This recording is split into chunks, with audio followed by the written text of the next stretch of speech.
Bonjour à tous, bonjour à toutes et bienvenue pour l'analyse de cette partie extraordinaire jouée par le super grand maître polonais Jan Krzysztof Duda aux dépens du pauvre Anish Giri. Il s'agit de la finale du Champion Chess Tour jouée sur Chess24. Duda à les blancs entame par D4, cavalier F6, C4, E6. Ici pas de défense Nimzowitsch du pion dame par cavalier C3, fou B4, mais cavalier F3 propose une ouest indienne après B6, mais Giri transpose dans le gambit dame par D5, mais après cavalier C3, c'est finalement une Ragozine qui est jouée. Un Ragozine, c'était un maître russe du passé. Fou B4 était son coup de prédilection. Ça ne perd pas de pièces parce que sur dame A4 échec, fourchette, mais cavalier C6 protège tout. Cela dit, c'est quand même une variante jouable pour les blancs parce que le cavalier en C6 est mal placé devant le pion C7 dans les ouvertures du pion D. On préfère que ce pion C soit mobile pour aller soit en C6 défendre le centre, soit en C5 attaquer le centre des blancs. Mais Duda a préféré prendre en D5 pour stabiliser la structure et éviter un éventuel D prend C4. Par exemple, sur fou G5, tout de suite, on peut faire H6 avec les noirs, et sur fou H4, on prend maintenant un C4, et c'est pas si évident de récupérer ce pion C4 pour les blancs. Mais donc, il a d'abord stabilisé la structure par C prend D5, on fait surtout pas qu'elle prend D5, ça fait une menace en C3, donc ça peut être tentant, mais la menace est aisément parée par fou D2, et on se demande bien pourquoi les noirs ont abandonné le centre aux blancs, qui vont poursuivre par E4 avec un énorme avantage positionnel. Donc E prend D5, c'est très important de reprendre avec un pion. Maintenant qu'on ne craint plus de D prend C4, on peut aller en G5. Sur H6, on ferait fou H4 pour conserver le clouage. Giri a préféré se développer par cavalier D7 avec des idées assez souvent de jouer C5 pour se libérer, même si ça peut créer un pion isolé. Par exemple, sur E3, on ferait C5, sans crainte des prend C5, on pourrait jouer même dame A5. Le cavalier C3 est sous pression, le pion C5 sera aisément recapturé. Certes, le pion D5 est une faiblesse. Bon, tout ça, c'est théorique, c'est compliqué, mais il n'y a pas d'avantage pour les blancs. Donc, Duda a préféré jouer tour C1. La tour est de toute manière très bien placée sur cette colonne semi-ouverte qui pourrait devenir totalement ouverte en cas de C5 et de prend C5, et en plus elle protège le cavalier qui, comme on l'a vu, peut être sous pression. Donc ici, pas C5, ça mène à une finale théorique difficile pour les noirs après prise en C5, cavalier prend C5, dame D4, attaque le fou B4, qui vient s'échanger, on reprend avec la dame, le cavalier C5 est sous pression, cavalier E4 attaque la dame, ça a l'air désagréable, mais on a la contre-attaque fou prend F6. La dame noire est en prise et n'a rien de mieux à faire que de reprendre le fou. On échange les dames. Et après E3, on voit que les noirs ont un pion isolé, un mauvais fou. Alors c'est pas perdant mathématiquement, mais il faut quand même avoir envie de souffrir pour jouer volontairement cette finale avec les noirs à peine à la sortie de l'ouverture. Les blancs ont une bonne chance de gain et aucun risque de perdre. Mais Giri a préféré jouer H6, c'est souvent une bonne idée quand on ne craint pas fou prend F6, ce qui est le cas ici, mais c'est instructif. Parce que sur fou prend F6, la réponse la plus naturelle, c'est cavalier prend F6, mais ça perd. Pourquoi ? Vous pouvez le trouver. Maintenant, on fait échec et miam au prochain coup. Il n'y a plus de cavalier B8, C6 pour parer les deux menaces.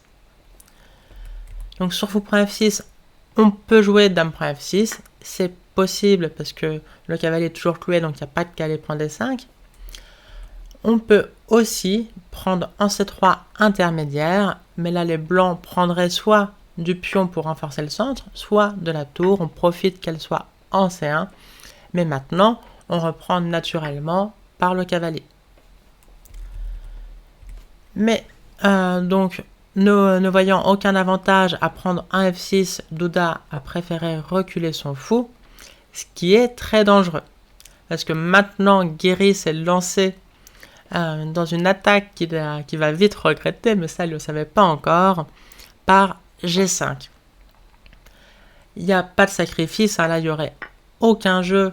On sacrifie une pièce pour 2 pions et le clouage, mais le roi noir est encore en E8, donc il pourra trouver un abri en faisant le grand roc un jour, et il n'y a même pas une menace. Le cavalier étant cloué, on ne menace pas de cavalier prendre les 5, donc la réponse fou G3 est évidemment forcée ici, et les noirs poursuivent par cavalier E4, mettant non seulement la pression sur le cavalier C3, mais menace aussi le coup H5, pointant du doigt que le fou G3 est très mal placé. Ça serait catastrophique de devoir jouer le pion H après H5 pour se faire une case de fuite, parce que les noirs pourraient prendre en G3 une fois que le pion est en H3 ou en H4 pour forcer F en G3 et la destruction de la structure blanche. D'ailleurs, c'est arrivé récemment dans une partie rapide jouée par Garry Kasparov, le King, contre Jan Nepomniachtchi. Comme vous le savez sûrement, Kasparov a arrêté les échecs de compétition en 2004, mais depuis, il joue régulièrement quelques parties rapides avec un succès plutôt mitigé. Et donc là, contre Nepo, il avait joué E3, H5, menace H4 qui gagnerait une pièce, parce que la seule case pour ne pas perdre tout de suite le fou, c'est E5, mais on se prendrait F6 et le fou serait perdu. Kasparov a joué Dame B3 pour contre-attaquer sur le fou B4, mais fou prend C3 vient avec échec, B prend C3. Donc ici, H4 tout de suite ne va pas, parce qu'on peut jouer fou E5 d'abord, et sur F6, il y aurait la contre-attaque, Dame prend D5, suivi de Dame prend E4. Donc cette variante tient pour les blancs, mais Nepo a simplement joué C6 pour bien protéger le pion D5, et la menace est H4. Et en fait, les blancs sont déjà perdants positionnellement. Le moindre mal, ça serait de bouger le pion H, mais comme je l'ai expliqué, si on joue H3 ou H4, les noirs vont prendre en G3, détruire la structure, et c'est très grave. Après F prend G3, on a beaucoup de faiblesses, et les noirs peuvent tout de suite en profiter. Par exemple, ici on joue Dame C7, et le seul coup pour parer Dame prend G3, échec, c'est de jouer Roi F2. Bon, on se prend cavalier F6, et c'est la crise. Cavalier E4 menace, on peut jouer encore fou D3, mais on va se prendre du G4, on va se prendre du fou E6, grand roc. C'est positionnellement gagnant pour les noirs. Donc, cavalier E4 est vraiment dangereux. Mais Duda connaissait tout ça. Il a joué Dame B3 en connaissance de cause. Il avait d'ailleurs joué une partie ainsi contre Yu Yangyi en 2021. Donc il y a eu fou prend C3, B prend C3. Le pion D5 est attaqué, donc comme tout à l'heure, H5 ne va pas à cause de Dame prend D5, contre-attaque sur le cavalier E4. Il faut défendre D5, et Guéry s'est dit, tant qu'à faire, je vais jouer cavalier B6 pour protéger D5, mais en plus libérer le fou. Donc c'est plus précis que C6. Et d'ailleurs, le cavalier participe au contrôle de la case C4. Un jour, il pourrait même y bondir, mais il peut aussi empêcher les blancs de jouer le coup C4 pour échanger le pion C contre le pion D. Que faire avec les blancs? Il faut agir avec sérénité. On joue E3 sans craindre H5, mais pour ne pas avoir peur de ce coup, il vaut mieux connaître la réponse de l'ordinateur. Parce que si on est obligé de jouer H3 ou H4, bon là j'avais montré H3 tout à l'heure, je vais montrer H4, c'est pareil. On se prend cavalier prend G3, prise en G3, tout à l'heure c'était Dame C7, là c'est Dame D6. Force Roi F2, un jour même le pion pourrait venir en G4, fixer cette structure un peu malheureuse pour les blancs, et c'est pas du tout ce qu'on a l'intention de jouer. Et donc après H5, les noirs menacent de gagner une pièce par H4, donc ça fait peur, mais Duda connaissait le meilleur coup, C4 sacrifie le fou. Donc pour les noirs, C4 est très surprenant, Guéry ne connaissait pas, sinon il ne serait pas rentré là-dedans, même si objectivement ça reste égal du point de vue humain, c'est impossible à jouer pour les noirs. Mais à première vue, on se dit que ça ne peut jamais marcher. Parce que déjà, on a H4 qui est le coup de la partie, qui gagne une pièce. Mais en plus, on se dit, déjà, je peux faire pion prend C4. Sauf qu'après pion prend C4, on se rend compte que les blancs gagnent par une jolie petite combinaison. On ne reprend pas en C4, ça donnerait notre paire de fous, enfin on perdrait la paire de fous qu'on avait après qu'elle prend C4, et les noirs auraient une bonne position, même si ça reste chaotique avec les pions G et H avancés. On joue Dame B5, échec au roi, et sur le coup naturel fou D7, on a Dame E5, attaque le roi, attaque la tour, attaque le cavalier. Les blancs gagnent trop de matériel. Et du coup, sur Dame B5, le moindre mal, c'est de bouger le roi, mais c'est pas du tout ce qu'on veut. Et Dame E5 est quand même très fort. Bon, menace le cavalier, menace la tour. Les noirs peuvent parer les deux menaces, mais c'était pas ce qu'on avait prévu avec les noirs. Donc, pas de D prend C4. Du coup, obligé de payer le all-in des blancs, si vous me permettez cette métaphore pokeristique, par H4. Le fou attaqué, on le joue en E5, force F6, mais du coup, les noirs ont joué le pion F, le pion G, le pion H. Certes, ils vont gagner une pièce, mais toute leur aile roi sera, on ne peut plus, affaibli. Bon, cela dit, on perd un fou, donc il faut quand même réagir avec force. On prend quand même un pion au passage, et après F prend E5, on ne récupère pas le pion E5, en tout cas pas tout de suite, parce que sur cavalier prend E5, il y aurait juste Dame prend D5. Les blancs n'ont que un pion pour la pièce et sont donc perdants. Après F prend E5, Douda a joué le coup intermédiaire fou B5 échec. Et par exemple sur fou D7, maintenant il aurait repris en E5. En cas d'échange, il y a toujours échec. Le roi n'a pas spécialement envie de bouger. Et sur cavalier D7, on peut même jouer Dame prend B7. Maintenant, c'est déjà 3 pions pour la pièce. Nous, on va mettre notre roi à l'abri, protégé derrière 3 pions qui n'ont pas bougé. Le roi noir n'aura aucun abri durable. Le pion C7 est sous pression. Cette position est préférable au blanc. Donc sur fou B5 échec, Guéry a joué roi F8. Et la nouveauté n'a eu lieu qu'après cavalier prend E5. Dans cette position, Yu Yongyi, super grand maître chinois, avait joué contre le même Jan Christophe Douda en 2021, Dame prend D5, qui transpose dans une position où les blancs vont récupérer du matériel, mais échanger des pièces au passage. Donc il y a cavalier G6, fourchette, roi G7, cavalier prend H8, mais au moins les noirs ont pu échanger les dames. Cela dit, on n'a pas repris tout de suite en B3, il a joué tour prend C7 intermédiaire, roi prend H8, A prend B3 maintenant, et cette finale est avantageuse pour les blancs. Si on fait un petit point matériel, il y a tour et 2 pions contre 2 cavaliers, donc léger avantage matériel pour les blancs, et en finale on préfère souvent avoir les pions, ils prennent plus de valeur, tout simplement parce qu'ils sont plus proches de la promotion.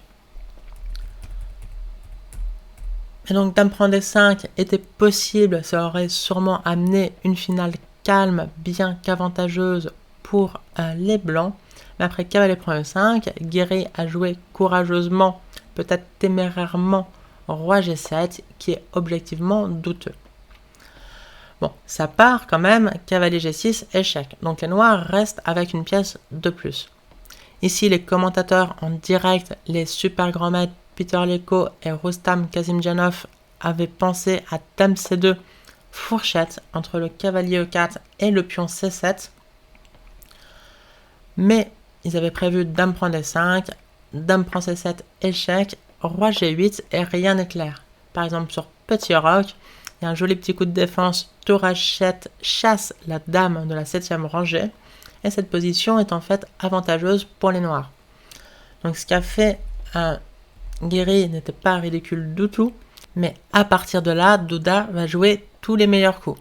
Il faut dire que c'est son style de position. Alors évidemment, c'est un super grand maître, un des tout meilleurs joueurs au monde, un des tout meilleurs joueurs de tous les temps même, donc il est monstrueux dans tous les sous-domaines du jeu d'échecs, mais sa grande spécialité, ce sont les positions chaotiques.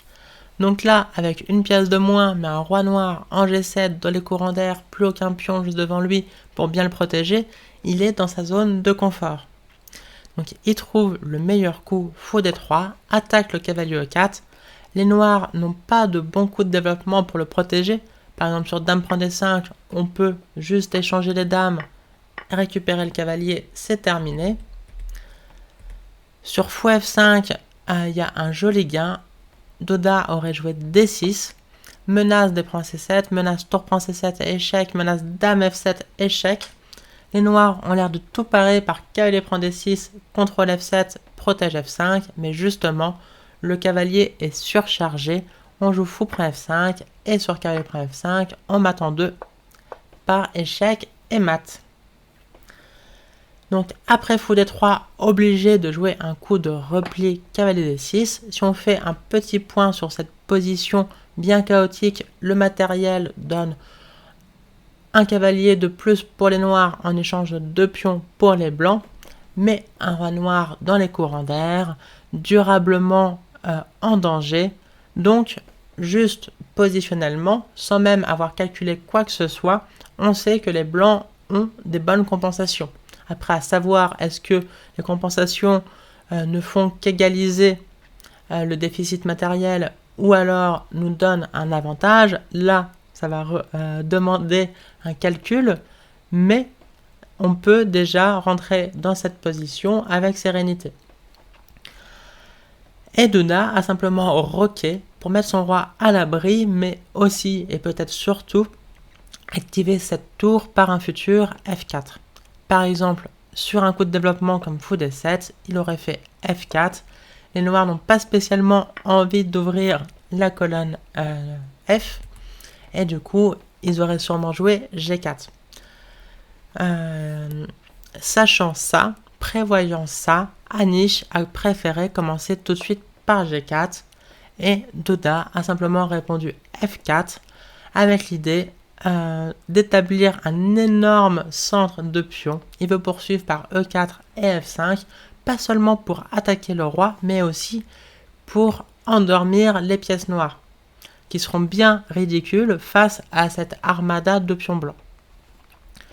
Donc par exemple, sur G3, on perd pas de temps. Alors déjà, évidemment, on n'ouvre surtout pas la colonne H, parce que là, on se ferait mater. Les noirs menacent tour H1 échec, roi prend H1, dame H4 échec, roi G1, dame H2, joli échec et mat. Donc ça serait suicidaire. On joue pas H3 qui ferme tout. Positionnellement, c'est bon, mais ça perd un tempo.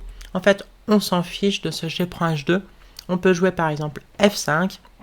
Sur G prend H2, on se cache derrière le pion noir en jouant roi H1 et on se rend compte que les pièces noires ne servent strictement à rien. Elles sont totalement dominées par les pions blancs. Ça sera encore plus criant après E4 et on va voir un thème similaire dans la partie. Donc après F4, Guéry a joué tour F8, contrôle une troisième fois la case F5 pour empêcher F5, mais Douda a joué E4 et sur G3, comme tout à l'heure, il ne prend pas en G3, surtout pas en G3, il perd pas tempo à jouer H3, il joue F5. Donc sur G prend H2, on joue roi H1, on prend pas le pion, alors c'est pas qu'il y aura une combinaison tout de suite, c'est simplement que le roi blanc est plus en sécurité en H1 derrière le pion, et ce pion n'aura jamais aucune valeur. Parce que quand bien même les noirs arrivent à transposer en finale, on imagine un scénario où les noirs sacrifient une pièce contre les pions, puis rétablissent l'égalité matérielle, arrivent à changer les dames, on ne sait quoi, bon, il sera toujours temps de prendre le pion H2. Donc ça doit être un réflexe. Sur G prend H2, échec, on joue roi H1. Donc dans cette position, plutôt que de perdre un temps par G prend H2, Anish a préféré jouer dame G5 et le roi est moins bien placé en G1 qu'en H1, comme on se rend compte. Il y a maintenant des échecs possibles en E3, mais dame G5 perd un pion sur échec. Donc Douda ne s'est pas fait prier. Tour prince C7. Le roi est venu en G8, évidemment sur roi H8, sur le cavalier G6, échec assez désagréable. Donc roi G8 est forcé. Maintenant les noirs veulent poursuivre par dame 3 échec et un joli coup de repli, fou B1, fait participer la dame sur la troisième rangée, donc ça prévient dame 3 et aussi ça met la pression sur le pion G3. Par exemple, si maintenant les noirs essayent de se développer, maintenant et seulement maintenant, on peut prendre en G3, parce que sur H prend G3, on aurait un joli coup, tour F3, la manœuvre en équerre, on menace tour prend G3. À noter que la case C1 est contrôlée par la tour, donc les noirs n'ont pas dame C1 échec, donc là c'est fini. Tour prend G3 vient forcer l'abandon au prochain coup. Donc après fou B1, Anish est passé par D2 pour attaquer le pion D4 sur échec. Donc Douda a déjà sacrifié un fou. Est-ce que vous croyez qu'il va protéger son pion? Eh bien non, il le sacrifie. Dame F3 invite dame prend D4 avec échec, mais il aurait simplement répondu roi H1 et dame prend E5 n'est pas possible parce que c'est puni par un mat en 3 coups qui n'est pas très difficile. Vous pouvez le trouver. Dame G4 échec, roi H8, dame H5 échec, roi G8, dame H7, échec et mat. Donc sur dame F3, Guiri a préféré prendre en F5 d'abord et seulement après E prend F5, dame prend D4. Ça force roi H1 là aussi, donc Anish a redonné le fou, mais il a récupéré les deux pions, donc maintenant le matériel est à nouveau égal et la dame de D4 contrôle maintenant G4 vu que le pion E4 est maintenant en F5. Donc il n'y a pas de dame G4 échec suivi du mat, donc Guiri a le temps de jouer tour C8 et le matériel est égal. Donc si les blancs commencent à échanger les pièces, peut-être que les noirs vont s'en sortir. Mais ici, Jan Christophe Douda a passé 1 minute 45 à calculer le mat en 11 coups, s'il vous plaît. C'est mat forcé et c'était la dernière réflexion de Douda. Il a tout calculé à partir d'ici et ensuite il a tout joué à tempo. Il ne pouvait pas s'empêcher d'arborer le plus grand, le plus candide et le plus touchant des sourires. Il tenait plus sur sa chaise. Il était tel un jeune amoureux face à son crush. C'était assez touchant à voir et il a joué tour G7, échec. La tour doit être acceptée sur roi H8. On pourrait faire échec, force, maintenant roi prend G7. Et ici F6 libère le fou et du coup sur tour prend F6 il y a dame H7 échec et le mat va suivre. Donc après tour G7 échec, 2 points d'exclamation, Douda a sacrifié un fou, il sacrifie un pion, il sacrifie maintenant une tour. On poursuit par F6 échec. Bon, tour prend F6 et dame prend F6 suivi du mat, par exemple roi G8, dame G6 échec, roi H8, cavalier F7, échec et mat. Donc il faut bouger le roi. Sur roi G8, c'est mat en 4 coups. Allez-y, faites pause si vous voulez le chercher, il est assez plaisant. Il y a plusieurs gains, mais un seul mat forcé. On joue fou H7 avec échec. C'est toujours pareil, dans les positions où on sait ou alors on sent qu'il y a une combinaison, on va chercher les coups les plus forçants en priorité. Et donc, avant toute chose, les échecs. Là, il n'y a que 2 coups légaux. Si on avait joué un coup comme dame H5, évidemment, ça fait beaucoup de menaces. Mais vu que ça ne fait pas échec, les noirs ont au moins une vingtaine de coups légaux. Ça fait plus de coups à calculer.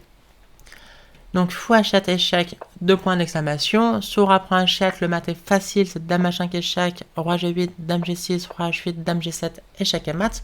Mais du coup, les noirs refusent le sacrifice par roi H8. On leur dit qu'on ne refuse pas un cadeau, cavalier G6, échec, force, roi prend H7, mais c'est mat en 2 coups. Comment? Dame H5, échec, et sur roi G8, le mat en 1, pas dame H8, échec, roi F7, mais cavalier E7, échec et mat, assez joli. Donc ces variantes sont sympas, Mais attendez, vous n'avez encore rien vu. Sur F6 échec, Guéry a monté son roi par roi H6 et on a tellement de matériel en moins qu'on n'a pas le choix. Il faut faire échec à chaque coup. Mais après cavalier G4 échec, le roi est venu en G5 et à première vue, on n'a plus d'échec parce que ça soit dame F5, dame F4 ou dame E3 sont en prise. Donc est-ce qu'on est foutu? Ou alors est-ce que la solution c'est un coup tranquille qui ne fait pas échec? Mais comme j'ai expliqué, si on ne fait pas échec, les noirs vont avoir tellement de coups possibles, légaux, que ça serait bizarre que je n'en ai pas au moins un qui soit bon. La solution, c'est après avoir sacrifié un fou, un pion et une tour, on sacrifie notre dame par dame F5, échec, 2 points d'exclamation, magnifique. Et après, cavalier prend F5 forcé. Tour prend F5, on sacrifie maintenant le seul type de pièce qu'on n'avait pas sacrifié, le cavalier. Roi prend G4 est contré par ce mat magnifique, H3, échec et mat. Un mat où les blancs ont sacrifié toutes leurs pièces et finissent uniquement avec une tour et un fou. Évidemment, ça rappelle la partie la plus célèbre du jeu d'échecs, la partie de l'opéra jouée par Paul Morphy. Donc, un joueur plus fair-play, peut-être plus classe qu'Anish Giri aurait joué roi prend G4, acceptant ce dernier sacrifice et laissant ce mat extraordinaire pour que la partie rentre dans l'histoire et fasse le tour du monde. Mais Anish Giri, surtout quand il perd, manque souvent de classe. Quand il gagne, ça va, il est assez classieux. Quand il perd, beaucoup moins.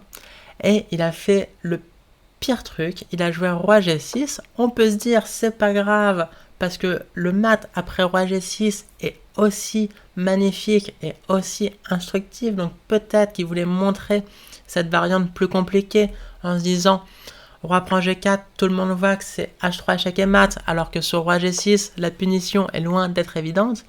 D'ailleurs, allez-y, comment est-ce qu'on mate? Faites pause. On mate par tour E5 échec, force roi F7, et ici tour E7 échec, roi G8, cavalier H6 échec, le cavalier qui n'a pas été capturé participe à l'attaque et au tableau de maths final par tour H7, échec et mat. Donc ça aurait été magnifique. Ça aurait été malheureusement parce que après tour E5, échec, Anish Giri a abandonné. Donc c'est assez petit de sa part. Alors évidemment, on ne peut pas trop en vouloir non plus à un joueur qui abandonne. C'est pas une situation agréable. On ne se sent pas très malin. On a envie de mettre fin à la partie pour passer tout de suite à autre chose. Mais il y a un certain code d'éthique entre joueurs et joueuses d'échecs. Quand l'adversaire est en train de jouer une partie aussi magnifique, que l'échec et mat final est lui aussi magnifique, on laisse l'adversaire nous mater. Malheureusement, pour l'histoire, Anish a préféré abandonner. J'espère que ça ne vous empêche pas d'apprécier cette partie. Et si vous avez aimé mes analyses, merci de laisser un petit like. Si vous voulez soutenir la chaîne, allez-y, il y a les liens Tipeee dans la description. Et dans tous les cas, je vous dis à très bientôt. Bonne journée, ciao.